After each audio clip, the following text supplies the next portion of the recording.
However, it is true that the Children's Crusade did actually happen, and that it was a complete disaster.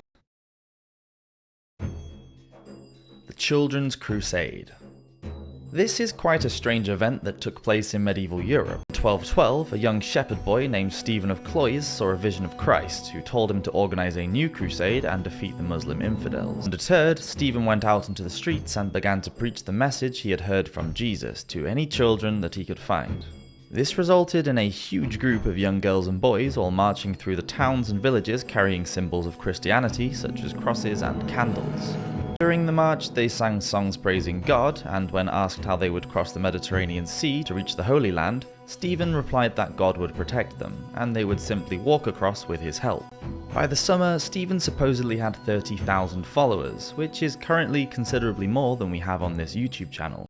At the same time, a German boy named Nicholas had a similar vision to Stephen and also planned to reclaim Jerusalem. Nicholas gathered adults as well as children, and they began a dangerous trek over the Alps.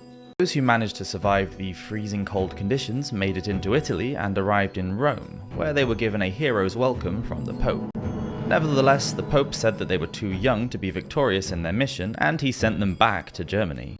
Many did not survive the return trip, and those who boarded a ship for the Holy Land at the Italian port of Pisa were never seen again. As for Stephen of Cloyes, it is said that many of his followers died on the way back to Marseille harbour in France. The distances were too far for small children to walk, and sadly the prediction concerning the Mediterranean Sea did not take place, and the children had to cross by boat.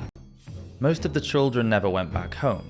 A priest who later returned from North Africa said that whilst on his travels he had met some of the surviving children who were now adults. The other ships were taken by pirates, and the children were sold into slavery. It's difficult to know what actually happened to those who joined the campaign. However, it is true that the Children's Crusade did actually happen, and that it was a complete disaster.